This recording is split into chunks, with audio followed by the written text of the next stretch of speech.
انسان کر لے وسعت فکر و نظر پیدا، کتابوں سے کسی کو بھی بصیرت مل نہیں سکتی، میرے سرکار دیتے ہیں تو ہوتی ہے نظر پیدا۔ السلام علیکم ورحمۃ اللہ وبرکاتہ۔ وعلیکم السلام ورحمۃ اللہ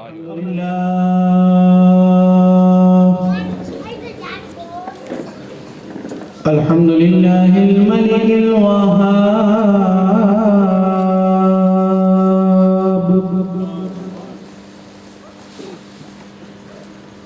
الرحمن الرحیم التواب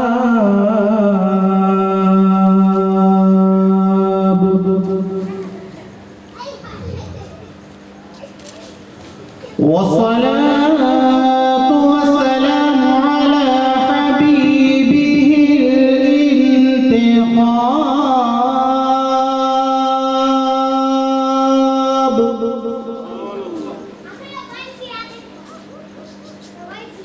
لا نذير له ولا مثيل له ولا مثال له ولا جباب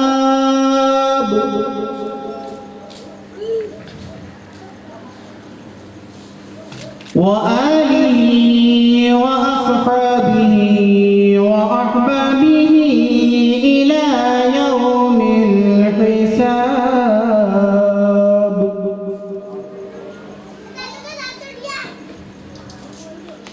أما بعد فأعوذ بالله من الشيطان الرجيم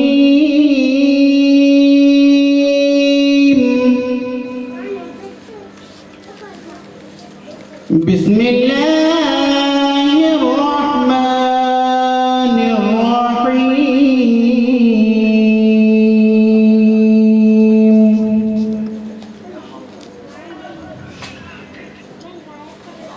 وما أرسلناك إلا رحمة للعالمين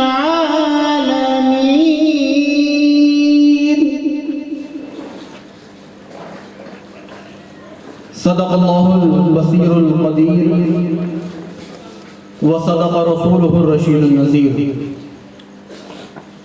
سب سے پہلے ہمارا طریقہ اہل سنت و جماعت کے مطابق اپنے آقا و مولا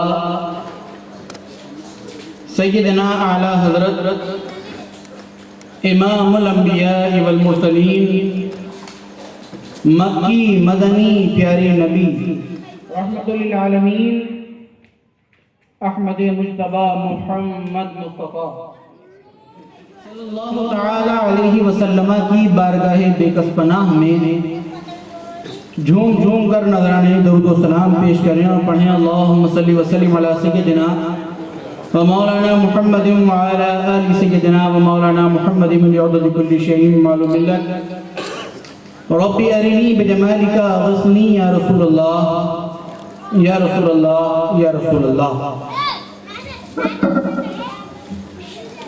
حضرات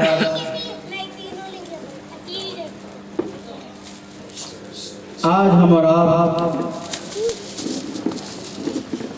جس محفل اور جس جشن میں حاضر ہیں، آج کے اس جشن کو نسبت امام الانبیاء اور امام الاولیاء سے ہے۔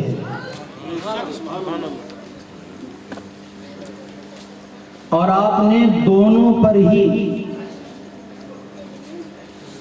کئی خطاب بھی سماعت کر لیے ہیں اور نعتیں اور منقبتیں بھی سماعت فرما لی ہیں۔ اب چونکہ والد گرامی سیدنا امیر اہل سنت مجدد دین و ملت حضور مناظر اعظم حضرت علامہ مولانا حافظ و قاری مفتی سید محمد انتخاب حسین قدیری اشرفی مداری مترجم و مفسر و محدث مراد آبادی رضی اللہ تعالی عنہ کے توسل اور صدقے سے اللہ تعالی نے یہ شرف بخشا ہے کہ مقرر کے ساتھ ساتھ نعت خواں بھی ہوں، نعت پڑھ بھی لیتا ہوں اور نعت لکھ بھی لیتا ہوں۔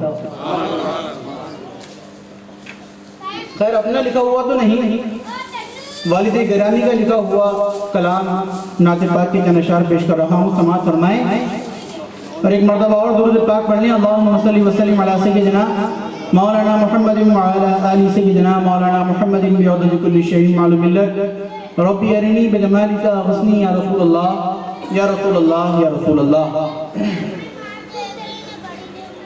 چھوڑ فکر دنیا کی، چل مدینے چلتے ہیں، چھوڑ فکر دنیا کی، چل مدینے چلتے ہیں، چھوڑ فکر دنیا کی۔ اس مطلع میں دوسرے مصرے میں ایک لفظ ہے فرحتوں سے، یہ جملہ عوام سے متعلق ہے، اس کے معنی ہے خوشیوں سے، فرح کہتے ہیں خوشی کو، فرحتوں سے یعنی خوشیوں سے۔ اب مطلب ملاحظہ فرمائیں۔ چھوڑ دنیا کی، چل مدینے چلتے ہیں،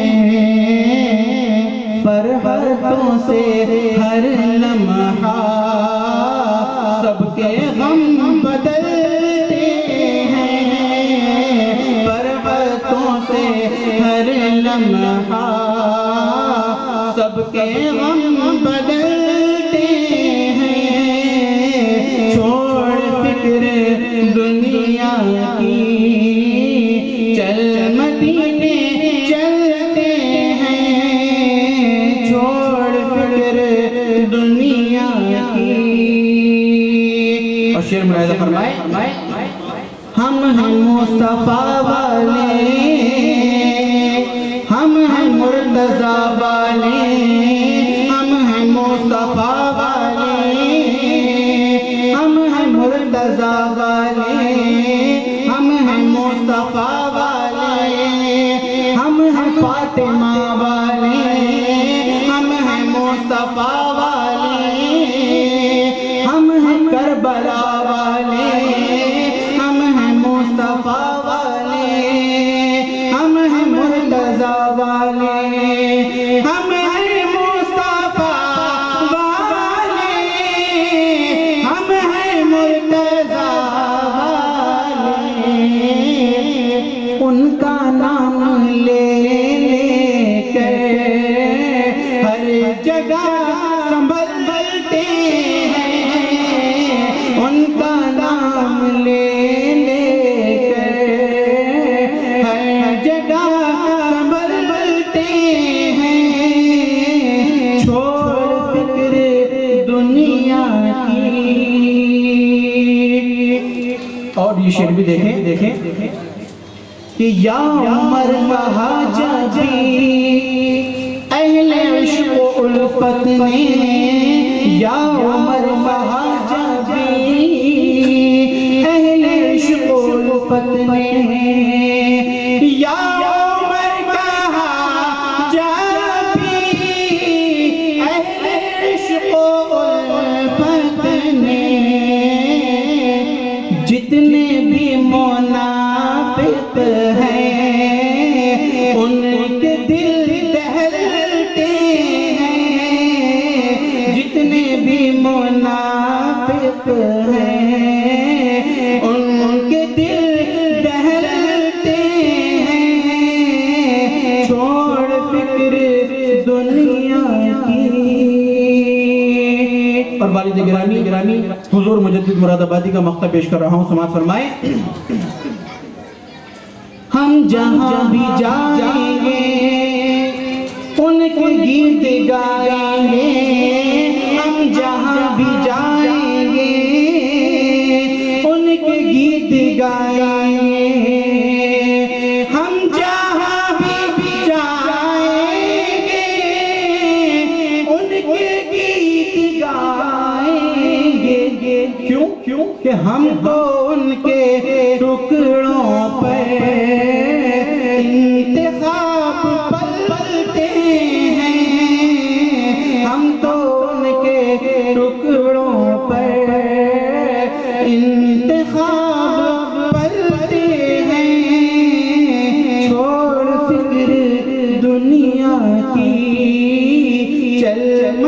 دیکھنے چلتے ہیں، چھوڑ فکر دنیا کی۔ درود پاک پڑھیں۔ اللہم صلی وسلم علی سیدنا مولانا محمد وعلی آل سیدنا مولانا محمد بعدد کل شیء معلوم لک ربی ارنی بجمالک غسنی یا رسول اللہ یا رسول اللہ یا رسول اللہ۔ حضرات تھوڑا سا ایکو بڑھ ہلکا۔ میں نے آپ کے سامنے جس آیت کریمہ کی تلاوت کا شرف حاصل کیا 17واں پارہ ہے، 17ویں پارے کا دوسرا پاؤ ہے، دوسرے پاؤ کا آخری رکوع ہے۔ رب کائنات ارشاد فرماتا ہے وَمَا أَرْسَلْنَاكَ إِلَّا رَحْمَةً لِلْعَالَمِينَ، ہم نے نہیں بھیجا مگر آپ کو رحمت تمام جہانوں کے لیے۔ ہم نے نہیں بھیجا آپ کو مگر رحمت تمام جہانوں کے لیے۔ قرآن کریم کا ایک ایک جملہ، ایک ایک لفظ، ایک ایک حرف بے مثال ہے، خوبصورت ہے، لاجواب ہے، ہر لفظ اپنی مثال آپ ہے۔ یہ ہمارا ایمان ہے کہ قرآن کریم کا کوئی لفظ ایسا نہیں ہے کہ جو دنیا والے بنا سکے۔ کیوں؟ کہ جس نے قرآن کریم بنایا ہے، قرآن کریم لکھا ہے، قرآن کریم بھیجا ہے، وہ بھی بے مثال۔ جس پر قرآن کریم اترا وہ بھی بے مثال، اور جو اترا ہے پھر وہ بھی بے مثال ہے۔ تو قرآن کریم کا ایک ایک حرف خوبصورت ہے، اور اس آیت کریمہ کی بھی خوبصورتی نظر آ رہی ہے کہ اللہ رب العزت نے فرمایا وَمَا أَرْسَلْنَاكَ إِلَّا رَحْمَةً لِلْعَالَمِينَ، تمام جہانوں کے لیے رحمت۔ قرآن نے یہ نہیں فرمایا وَمَا أَرْسَلْنَاكَ إِلَّا رَحْمَةً لِلْمُؤْمِنِينَ، ایمان والوں کے لیے رحمت۔ قرآن نے یہ نہیں فرمایا رحمۃ للمسلمین، مسلمانوں کے لیے رحمت۔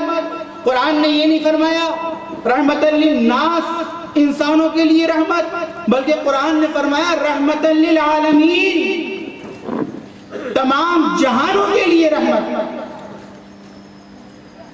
نبی کیسی رحمت ہے؟ تمام جہانوں کے لیے رحمت۔ اللہ اکبر، سب تڑپ کر گئے سبحان اللہ، ایسے نہیں ذرا اور تڑپ کر گئے سبحان اللہ۔ اللہ نے اپنے نبی کو رحمت بنایا ہے۔ کیسی رحمت بنایا ہے؟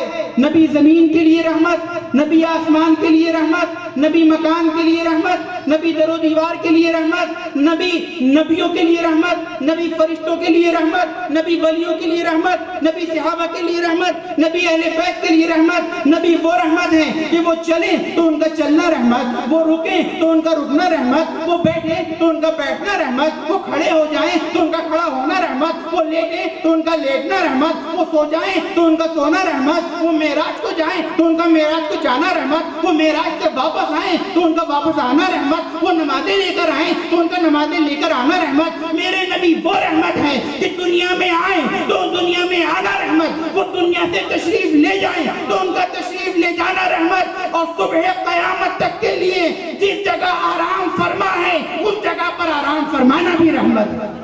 نعرہ تکبیر، نعرہ رسالت۔ میرے نبی وہ رحمت ہے کہ ان کی زندگی کا ایک ایک لمحہ اور دنیا سے تشریف لے جانے کے بعد حیات باطنی کا ایک ایک لمحہ رحمت ہی رحمت ہے، رحمت ہی رحمت ہے، رحمت ہی رحمت ہے۔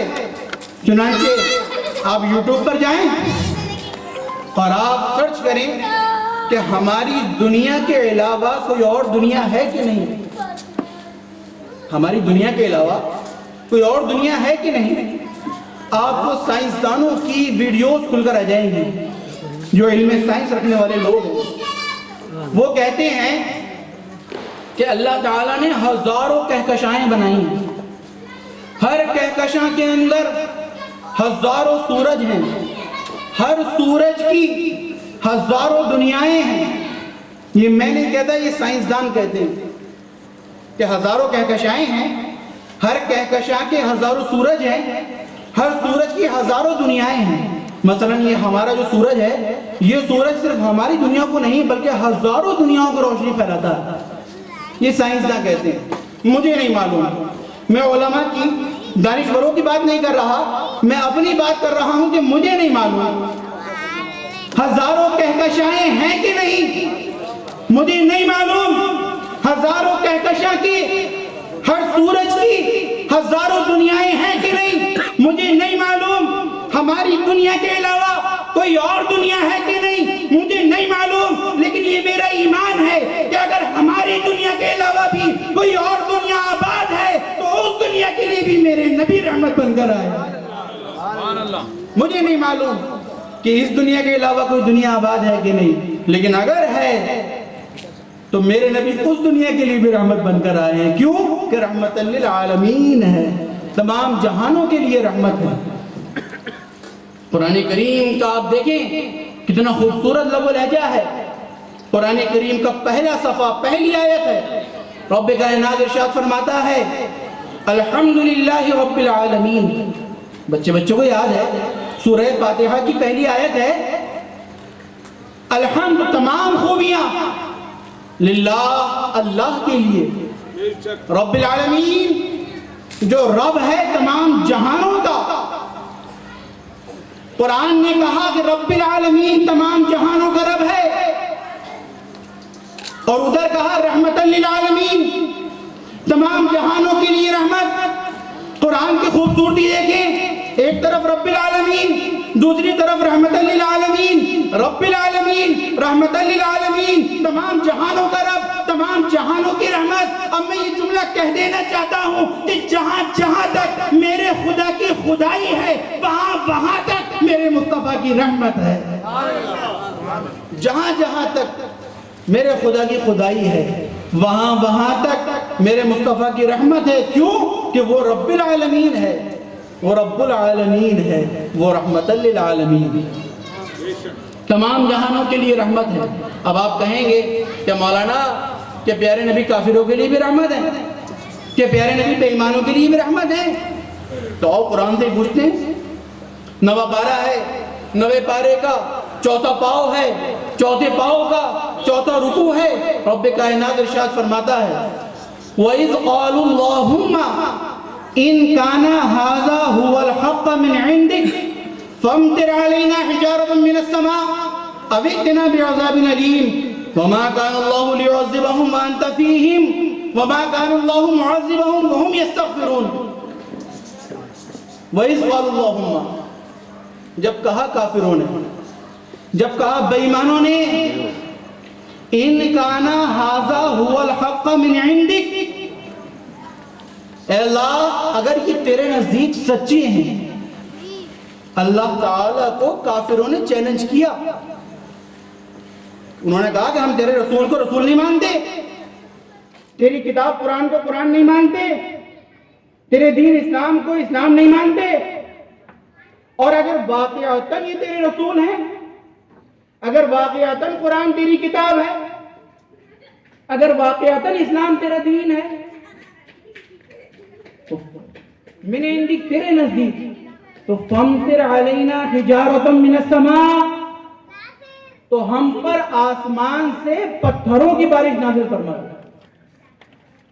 ہم انہیں تیرے رسول نہیں مانتے، ہم انہیں تیرے حبیب تیرا محبوب نہیں مانتے، اور اگر یہ ہیں تو ہم پر آسمان سے پتھروں کی بارش نازل فرما دے. فامطر علینا، ہم پر نازل فرما، بارش فرما. حجارۃ من السماء، پتھروں کی آسمان سے. او ائتنا بعذاب علیم، یا کوئی اور سخت عذاب بھیج دے. کفار و مشرکین نے اللہ کو چیلنج کیا، کسی عام بادشاہ کو نہیں، کسی چلتے پھرتے انسان کو نہیں، اللہ کو، کہ ہم نہیں مانتے انہیں تیرے رسول، ہم نہیں مانتے قرآن کو، ہم نہیں مانتے اسلام کو، اور اگر یہ تیرا دین ہے، تیرے قرآن ہے، تیرے رسول ہیں، تو ہم پر آسمان سے پتھروں کی بارش نازل فرما. اللہ تعالیٰ نے کیا فرمایا پیارے نبی سے؟ وما كان الله ليعذبهم، ہم ان پر عذاب نہیں بھیجیں گے. بندے اللہ سے عذاب مانگ رہے ہیں اور اللہ فرما رہا ہے وما كان الله ليعذبهم، ہم ان پر عذاب نہیں بھیجیں گے. کیوں؟ کہ پیارے نبی اللہ کے رسول نہیں ہیں؟ کہ پیارے نبی اللہ کے محبوب نہیں ہیں؟ کہ قرآن اللہ کی کتاب نہیں ہے؟ کہ اسلام اللہ کا دین نہیں ہے؟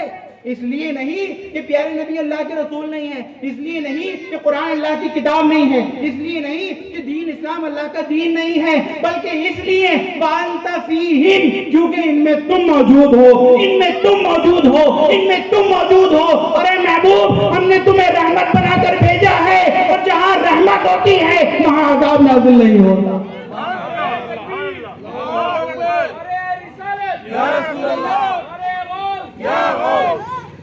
ہم نے آپ کو رحمت بنا کر بھیجا ہے. وَمَا كَانَ اللَّهُ لِيُعَذِّبَهُمْ، ان پر عذاب نہیں بھیجیں گے. کیوں؟ وَأَنْتَ فِيهِمْ، کیونکہ ان میں تم موجود ہو، اور جہاں آپ موجود ہوں وہاں تو عذاب کا سوال ہی پیدا نہیں ہوتا. کیوں؟ کہ اللہ نے رحمت بنا کر بھیجا ہے، عذاب بنا کر نہیں، صرف رحمت بنا کر بھیجا. وَمَا أَرْسَلْنَاكَ إِلَّا رَحْمَةً لِلْعَالَمِينَ، اے محبوب ہم نے آپ کو رحمت بنا کر بھیجا ہے. اور کیسی رحمت بنا کر بھیجا ہے؟ یہ تو کافروں کی بات ہے. ہم جب کافروں کے لیے ایسی رحمت ہے تو ہم ایمان والوں کے لیے کیسی رحمت ہوں گے؟ بولو بھائی. ایک حدیث پاک سنا دوں؟ کون کون سننا چاہتا ہے؟ ہاتھ اٹھا کر بتاؤ. سبحان اللہ. چلیے پہلے ایک آیت سناتا ہوں قرآن کی، اور پھر وہ حدیث پاک سناؤں گا. 5واں پارہ ہے، 5ویں پارے کا دوسرا پاؤ ہے، دوسرے پاؤ کا دوسرا رکوع ہے. رب کائنات ارشاد فرماتا ہے وَمَا أَرْسَلْنَا مِن رَّسُولٍ إِلَّا لِيُطَاعَ بِإِذْنِ اللَّهِ وَلَوْ أَنَّهُمْ إِذ ظَّلَمُوا أَنفُسَهُمْ جَاءُوكَ فَاسْتَغْفَرُوا اللَّهَ وَاسْتَغْفَرَ لَهُمُ الرَّسُولُ لَوَجَدُوا اللَّهَ تَوَّابًا رَّحِيمًا.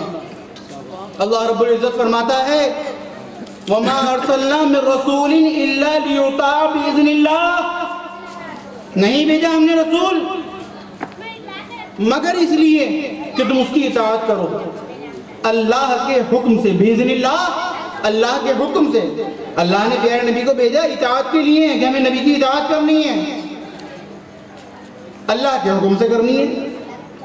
وَلَوْ أَنَّهُمْ إِذْ ظَلَمُوا، اور جنہوں نے ظلم کر لیے ہیں انفسہم، اپنی جانوں پر.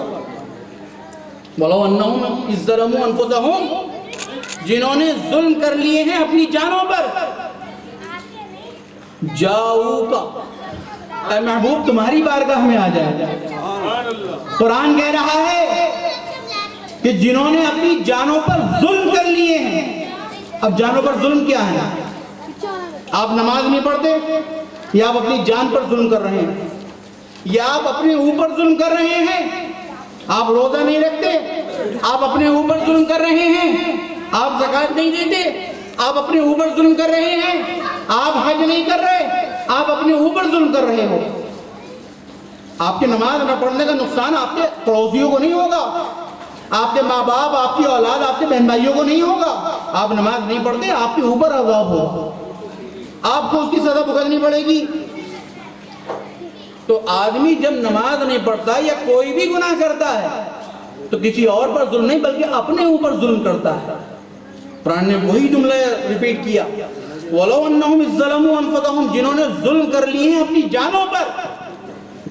جاؤکا، اے محبوب تمہاری بارگاہ میں آ جائیں. اب مجھے ایک بات بتاؤ کہ جرم کس کا کیا ہے؟ پھر نماز نہیں پڑھتے، کس کے مجرم ہو؟ اللہ کے، رسول اللہ کے؟ بولو بھائی، اللہ کے مجرم ہونا. روزہ نہیں رکھتے، اللہ کے مجرم ہو. زکوٰۃ نہیں دیتے، اللہ کے مجرم ہو. حج نہیں کیا، اللہ کے مجرم ہو. یہ پیارے نبی کی بارگاہ میں کیوں بھیجا جا رہا ہے؟ اے اللہ، تجھے مسجد میں بلانا چاہیے تھا.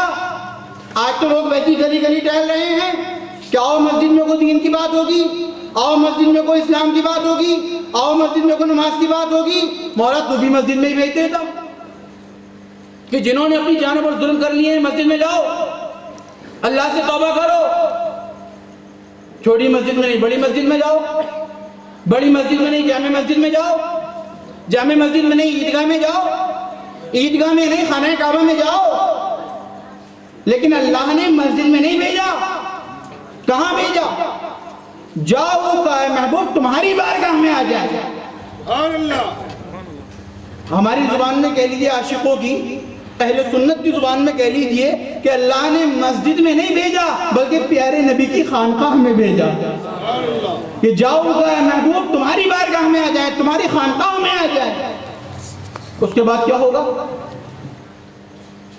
اس کے بعد کیا ہوگا؟ جاؤ گا فاستغفر اللہ، اللہ سے توبہ طلب کرے، اللہ سے معافی مانگے۔ بات یہاں مکمل ہو چکی ہے، اب اس کے آگے کوئی ضرورت ہی نہیں تھی، لیکن اللہ کو اپنے محبوب کی شان محبوبیت جو دکھانی تھی کہ فاستغفر اللہ، اے محبوب تمہاری بارگاہ میں آ جائیں، فاستغفر اللہ، اللہ سے توبہ کریں، واستغفر لهم الرسول، اور پیارے نبی بھی ان کی سفارش فرما دیں۔ اللہ سے توبہ کرو، صرف توبہ کرنے سے کام نہیں چلے گا، صرف اللہ کے آگے گڑ گڑانے سے کام نہیں چلے گا، پیارے نبی کا سہارا لینا پڑے گا، پیارے نبی کا وسیلہ لینا پڑے گا۔ اگر پیارے نبی کا وسیلہ نہ لیا اور تم پیارے نبی کی بارگاہ میں بھی پہنچ گئے تو وہاں پر پہنچنے کے بعد بھی برباد رہو گے۔ کیوں؟ کہ پیارے نبی کا وسیلہ لینا ہی پڑے گا۔ فاستغفر لهم الرسول، اور پیارے نبی بھی ان کی سفارش فرما دیں، لوجد اللہ تواب الرحیمہ، اور جب پیارے نبی سفارش فرما دیں گے تو تم اللہ کو بے پناہ توبہ قبول فرمانے والا اور بے انتہا رحم فرمانے والا پاؤ گے۔ تو میں عرض یہ کر رہا تھا کہ جاؤ گا محبوب تمہاری بارگاہ میں آ جائیں، یہ پیارے نبی کی بارگاہ میں کیوں بھیجا گیا؟ اس کی وجہ سنو، اس لیے بھیجا گیا کہ اللہ تعالیٰ مسجد میں اگر بلاتا یا کہیں بھی بلاتا تو اللہ تعالیٰ جہاں رحمان ہے، رحیم ہے، کریم ہے، وہیں قہار بھی تو ہے، وہیں جبار بھی تو ہے، قہر بھی تو وہی ڈھاتا ہے، عذاب بھی تو وہی دیتا ہے، سزا بھی تو وہی دیتا ہے۔ اب ایک بندہ اللہ کا جرم کر کے، اللہ کا مجرم بن کے اللہ کی بارگاہ میں پہنچے گا۔ مجھے ایک بات بتاؤ، جب ایک چھوٹا بڑے کی نافرمانی کرتا ہے، ایک بچہ اپنے باپ کی نافرمانی کرتا ہے، باپ نے کہا کہ جا بجا پانی لے کے آ گلاس میں، یہ جو ہے کھیل میں لگ گیا، اب جو یہ لوٹ کے آیا تو باپ نے 2 تھپڑ مارے کھینچ کے کہ تجھے میں نے پانی لینے بھیجا، کہاں پہنچ گیا؟ تو جب بچہ یا چھوٹا نافرمانی کرتا ہے بڑے کو غصہ آتا ہے، بندہ ہو کر اللہ کی نافرمانی کر رہا، مجھے بتاؤ کہ اللہ کو غصہ آئے گا کہ نہیں؟ اللہ کا غضب حرکت میں آئے گا کہ نہیں؟ اللہ کا قہر برسے گا کہ نہیں؟ اگر اللہ تعالیٰ کہیں بھی بلا لیتا، بے شک ہمارا ایمان ہے کہ ہماری توبہ قبول فرمانے والا ہے، ہمارے گناہوں کو معاف فرمانے والا ہے، لیکن اس کی مرضی ہے، وہ چاہے تو معاف بھی کر دے، وہ چاہے تو سزا بھی دے دے۔ ہمارے گناہوں کو چاہے تو معاف بھی کر دے، چاہے تو سزا بھی دے دے، لیکن اللہ تعالیٰ نے اسی لیے پیارے نبی کی بارگاہ میں بھیجا کہ تم میرے پاس آئے، میرا جرم کر کے آئے، میرے مجرم بن کر آئے، تو کہیں ایسا نہ ہو کہ میں تمہیں معاف کرنے کی بجائے تمہارے اوپر عذاب نازل کر دوں، کہیں ایسا نہ ہو میں تمہارے اوپر قہر نازل کر دوں۔ جاؤ اپنی حفاظت کر لو اور دربار مصطفیٰ میں چلے جاؤ، کیونکہ میرا قہر کہیں بھی نازل ہو سکتا ہے، اگر نہیں ہو سکتا تو دربار مصطفیٰ میں نازل نہیں ہو سکتا۔ نعرہ تکبیر، نعرہ تکبیر، نعرہ رسالت، علماء اہل سنت، میرا قہر کہیں بھی نازل ہو سکتا ہے، بھئی اس کی مرضی ہے، وہ چاہے سزا دے، چاہے جزا دے، چاہے معاف کر دے، چاہے عذاب نازل کر دے، لیکن دربار مصطفیٰ میں جاؤ گے تو وہاں کی گارنٹی مل چکی ہے، وَمَا كَانَ اللَّهُ لِيُعَذِّبَهُمْ، ہم ان پر عذاب نہیں بھیجیں گے۔ کیوں؟ وَأَنْتَ فِيهِمْ، کیونکہ ان میں تم موجود ہو، جہاں پیارے نبی ہوں وہاں عذاب نازل نہیں ہوتا۔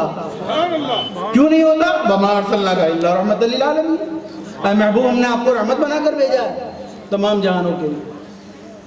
تو اللہ تعالیٰ نے اپنے محبوب کو رحمت بنایا ہے، تو میں عرض یہ کر رہا تھا کہ جب کافروں کے لیے اتنی رحمت ہے، گناہگاروں کے لیے اتنی رحمت ہے، عیسیٰ شعاروں کے لیے اتنی رحمت ہے، تو ہم عاشقوں کے لیے کتنی رحمت ہوں گی؟ سبحان اللہ سبحان اللہ. ہم محبت والوں پر کیسے رحمت برس رہی ہوگی، اور آج بھی برس رہی ہے، کل کو بھی برسے گی، اور ہمارا ایمان ہے کہ میدان قیامت میں بھی برسے گی. چنانچہ حدیث پاک ہے، پیارے آقا صلی اللہ علیہ وسلم نے فرمایا، قال رسول اللہ صلی اللہ علیہ وسلم من سمع اسمی فی الاذان ووضع ابہامہ علی عینیہ فانا طالبہ فی صفوف یوم القیامہ وقاعدہ الی الجنہ. پیارے آقا صلی اللہ علیہ وسلم فرماتے ہیں کہ من سمع، جس نے سنا، اسمی میرا نام، لفظی ترجمہ سنا رہا ہوں آپ کو بالکل. من سمع، جس نے سنا، اسمی میرا نام، فی الاذان، اذان میں، ووضع ابہامہ علی عینیہ، اور اپنے انگوٹھوں کو چوم کر اپنی آنکھوں سے لگایا، فانا طالبہ، تو میں اس کو تلاش فرماؤں گا، سبحان اللہ فی صفوف یوم القیامہ، سبحان اللہ. قیامت کی صفوں میں. جس نے میرا نام پاک سن کر انگوٹھے چوم کر آنکھوں سے لگائے تو میں اس کو میدان قیامت کی صفوں میں تلاش فرماؤں گا. کون فرما رہا ہے؟ پیارے نبی. اچھا مجھے ایک بات بتاؤ کہ میدان قیامت میں پریشان کون ہوگا؟ بولو بھائی، ہم پریشان ہوں گے نا. ہمیں جہنم سے آزادی چاہیے ہوگی، ہمیں جنت میں داخلہ چاہیے ہوگا، ہمیں گناہوں کی معافی چاہیے ہوگی، ہمیں شفاعت کا پروانہ چاہیے ہوگا، ہمیں مغفرت چاہیے ہوگی. تو ہونا تو یہ چاہیے تھا کہ انگوٹھے چومنے والوں، میرا نام سن کر دنیا میں انگوٹھے چومتے تھے تو مجھے میدان قیامت میں تلاش کر لیو. آپ کو پیاس لگتی ہے، آپ فریج کے پاس چل کر جاتے ہو یا فریج آپ کے پاس چل کر آتا ہے؟ آپ کو بھوک لگتی ہے، آپ کھانے کے پاس جاتے ہو، کھانا چل کر آپ کے پاس آتا ہے. آپ کو پیاس لگتی ہے، آپ سمندر کے پاس جاتے ہو، آپ دریا کے پاس جاتے ہو. ارے سنیوں، اپنی قسمت پر ناز کرو کہ تمہیں اللہ نے وہ سمندر عطا فرمایا ہے کہ میدان قیامت میں، محشر کے دن، شفاعت کی پیاس میں تم سمندر کے پاس نہیں جاؤ گے بلکہ سمندر چل کے تمہارے پاس آئے گا. فانا طالبہ، میں اسے خود تلاش فرماؤں گا، فی صفوف یوم القیامہ، قیامت کی صفوں میں. اسی کو میرے والد گرامی حضور مجدد مراد آبادی رضی اللہ تعالی عنہ نے ایک شعر میں اس طرح بیان فرمایا ہے کہ ہر ایک پیاسا سمندر تلاش کرتا ہے، ہر ایک پیاسا سمندر تلاش کرتا ہے، میرا نصیب سمندر میری تلاش میں ہے، میرا نصیب سمندر میری تلاش میں ہے. تو ہماری قسمت کا ستارہ کتنی بلندی پر ہے کہ پیارے نبی ہمیں تلاش فرمائیں گے. اور تلاش فرمانے کے بعد کیا ہوگا کہ اچھا بھائی تم تھے، تم نے انگوٹھے چومے تھے میرا نام سن کر؟ جی یا رسول اللہ. ٹھیک ہے چلو ختم بات. بھائی اتنا ہی ہوگا؟ ذرا تڑپ کر کہیں سبحان اللہ، اور تڑپ کر کہیں سبحان اللہ. پیارے نبی فرماتے ہیں کہ جس نے میرا نام پاک سن کر انگوٹھے چوم کر آنکھوں سے لگائے، فانا طالبہ فی صفوف یوم القیامہ، تو میں اسے میدان قیامت کی صفوں میں تلاش فرماؤں گا، وقاعدہ الی الجنہ، اور تلاش فرمانے کے بعد یہ ہوگا کہ میں آگے آگے جنت میں جاؤں گا اور وہ انگوٹھا چومنے والا میرے پیچھے پیچھے جنت میں جائے گا. سبحان اللہ. اللہ اکبر. یا رسول اللہ. میں آگے آگے جنت میں جاؤں گا اور وہ انگوٹھا چومنے والا میرے پیچھے پیچھے جنت میں جائے گا. اتنی بڑی رحمت. اس رحمت کو آپ چھوڑا نہ سمجھیں.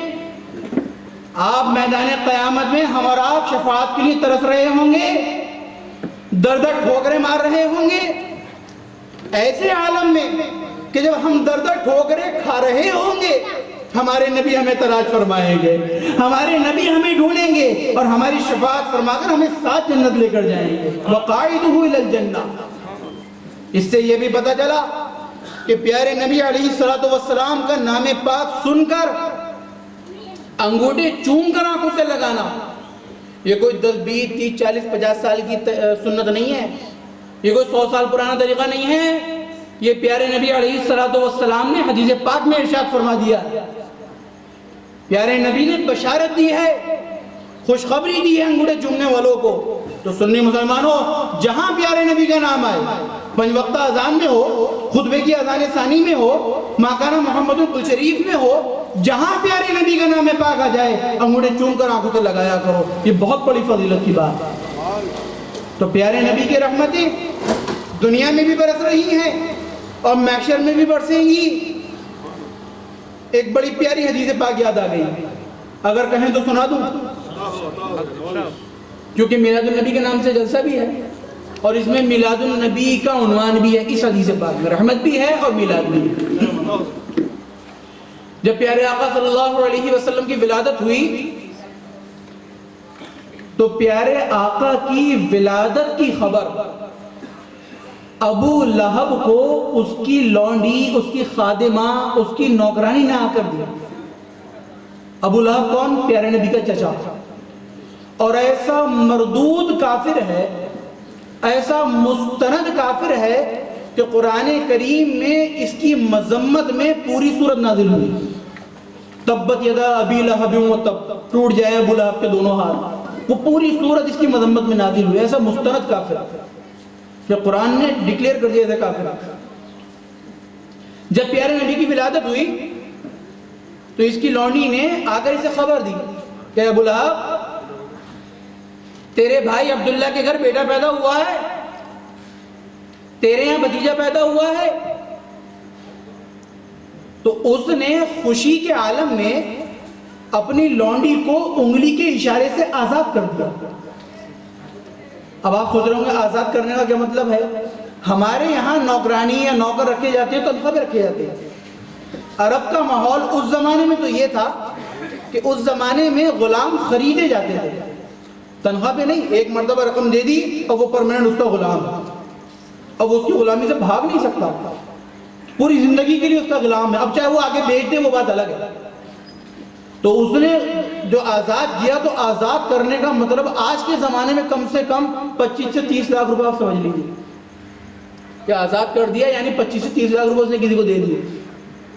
تو اس نے انگلی کے اشارے سے آزاد کر دیا. اب پیارے نبی علیہ الصلوۃ والسلام نے اعلان نبوت فرمایا. اعلان نبوت فرمانے کے بعد اس نے بھرپور پیارے نبی کی مخالفت کی. جتنے دن وہ زندہ رہا پیارے نبی کو ستاتا رہا، پیارے نبی پر ظلم و ستم کرتا رہا.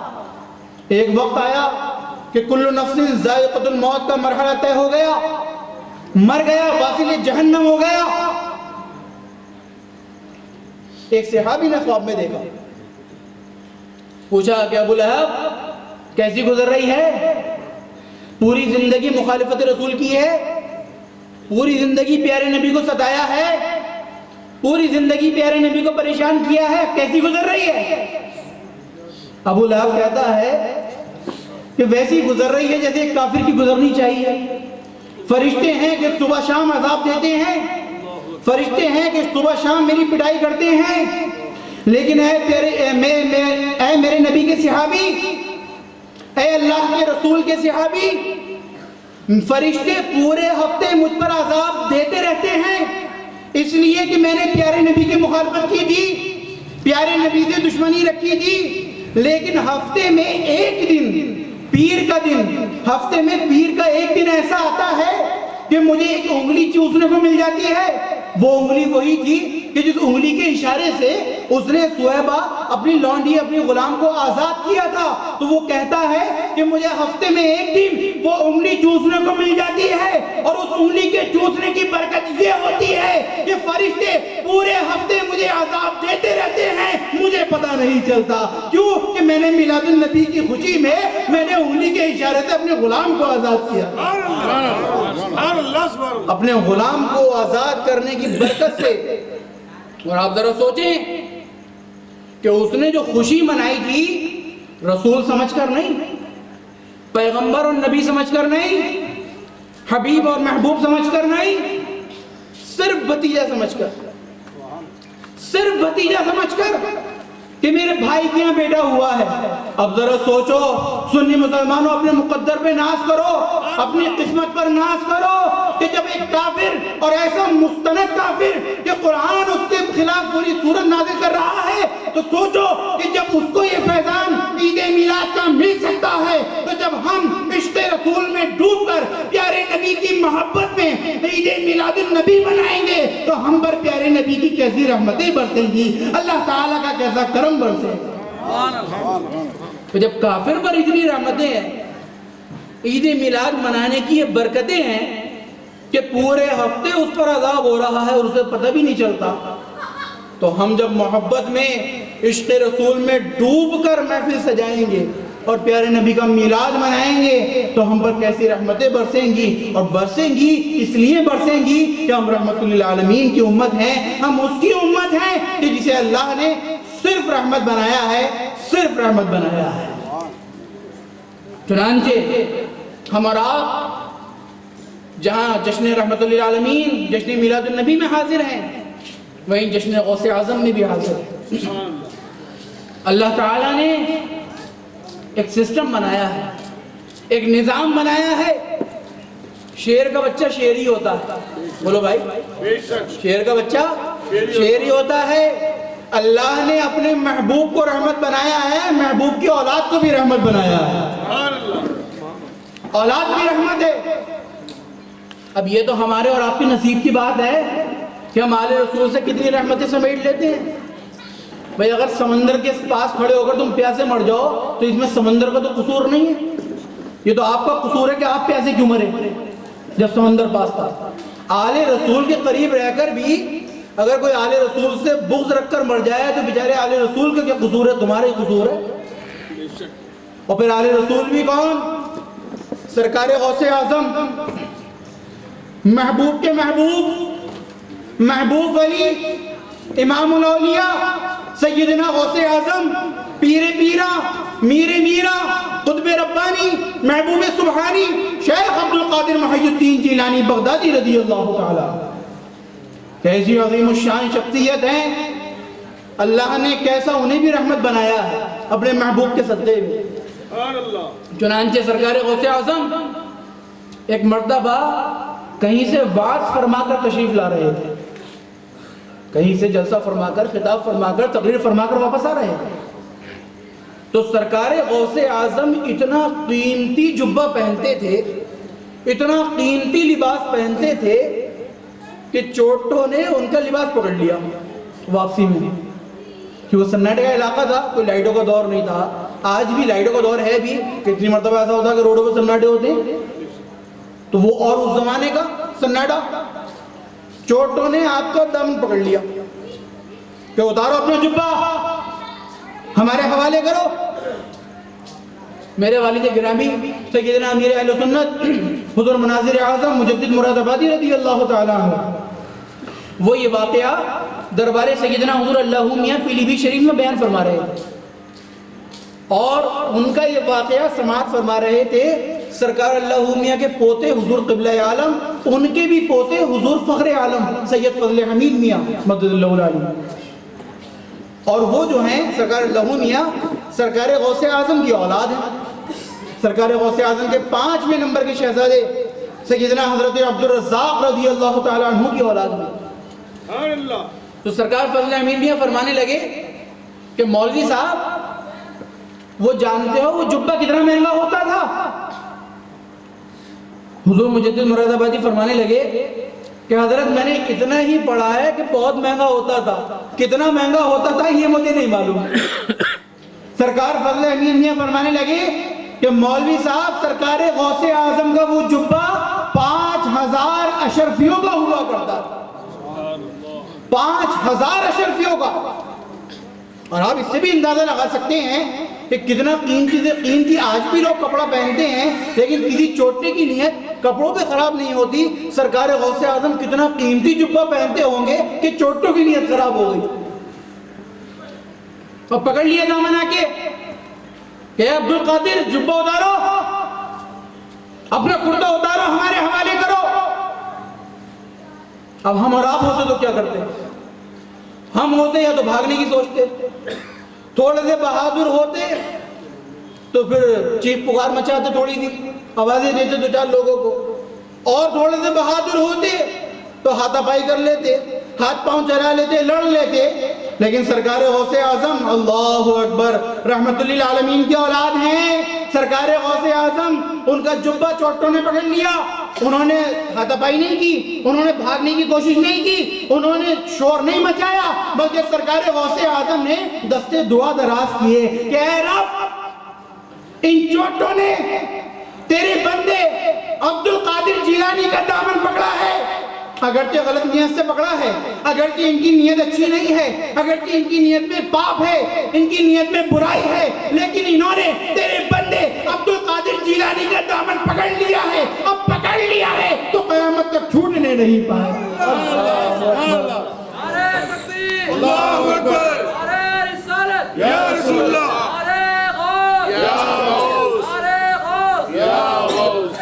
اب پکڑ لیا ہے تو قیامت تک چھوٹنے نہیں پائے۔ وہ اتنا کہنا تھا کہ بس لمحے گزرے، وہ چور جو چوری کرنے آئے تھے لمحوں میں ابدال ہو گئے، اللہ کے ولی ہو گئے، اور ولایت میں بھی اونا پونا منصب نہیں دیا بلکہ وقت کا ابدال بنا دیا۔ سرکار غوث اعظم نے، وہ حضور مجدد مراد آبادی کا شعر ہے کہ چور آیا چوری کرنے میرے غوث کے یہاں، چور آیا چوری کرنے میرے غوث کے یہاں، ڈالی جو ایک نظر اسے ہیرا بنا دیا۔ یہ ہے سرکار غوث اعظم کہ چور چوری کرنے آ رہا ہے، لیکن کیونکہ رحمت للعالمین کی اولاد ہیں تو رحمتیں برسا رہے ہیں، فیضان ہی برسا رہے ہیں، کرم ہی کرم برس رہا ہے۔ چنانچہ سرکار غوث اعظم رضی اللہ تعالیٰ عنہ، آپ کی بارگاہ میں ایک عورت حاضر ہوئی اور اس نے عرض کیا کہ حضور، میری 21 لڑکیاں ہیں۔ کتنی؟ 21 لڑکیاں، اور میں پھر حمل سے ہوں، اور میرے شوہر نے یہ کہہ دیا ہے کہ اب کے اگر 22ویں لڑکی ہوئی تو میں تجھے طلاق دے دوں گا۔ آج بھی ہمارے یہاں یہ مصیبت پائی جاتی ہے کہ لڑکی کے ہونے کو نحوست اور بیماری سمجھا جاتا ہے۔ اس زمانے میں بھی تھی، اس نے کہہ دیا کہ 22ویں اگر لڑکی ہوئی تو تجھے طلاق دے دوں گا۔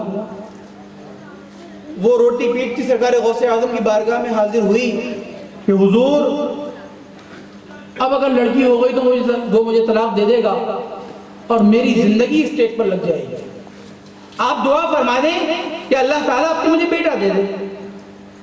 اس نے اتنا کہا اور سرکار غوث اعظم نے فرمایا کہ جا تیرے بیٹا ہو جائے گا۔ وہ یہ سمجھنے لگی کہ انہوں نے مجھے ٹہلا دیا، نہ انہوں نے مصلی بچھایا، نہ انہوں نے دعا کے لیے ہاتھ اٹھائے، نہ انہوں نے کوئی نماز پڑھی، نہ کوئی وظیفہ کھینچا، بس ایسی کہ جیسے لڑکا ہو جائے گا، ایسے کیسے ہو جاؤ؟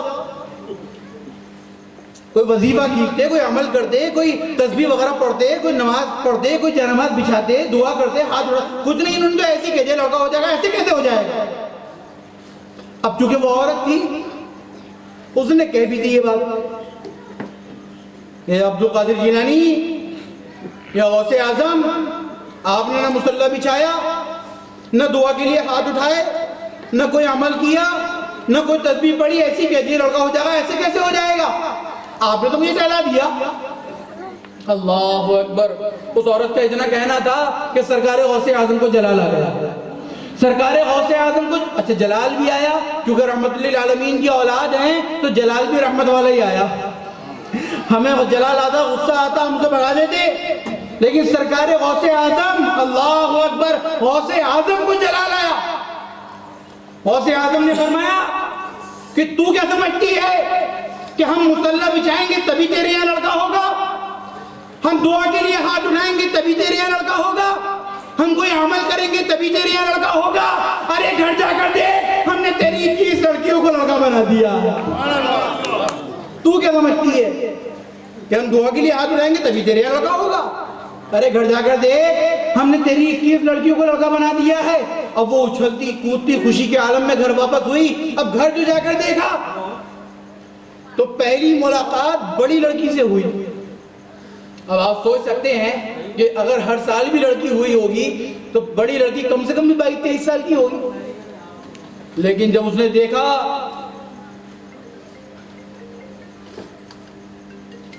جب اس نے دیکھا کہ بڑی لڑکی سے ملاقات ہوئی تو وہ لڑکی نہیں بلکہ جوان لڑکا کھڑا ہے. سرکار غوث اعظم نے پل بھر میں 21 لڑکیوں کو لڑکا بنا دیا ہے. یہ ہے سرکار غوث اعظم کی شان. تو سنی مسلمانوں، ناز کرو اپنی قسمت پر، ناز کرو اپنے مقدر پر کہ تم رحمت للعالمین کے امتی ہو اور سرکار غوث اعظم کے سلسلے میں مرید ہو، سرکار غوث اعظم کے چاہنے والے ہو، سرکار غوث اعظم کے ماننے والے ہو. اللہ تبارک و تعالی ہم سب کو رحمت للعالمین کی رحمتوں سے مالا مال فرمائے اور سرکار غوث اعظم کے فیضان سے مالا مال فرمائے. وآخر دعوانا الحمدللہ رب العالمین. السلام علیکم.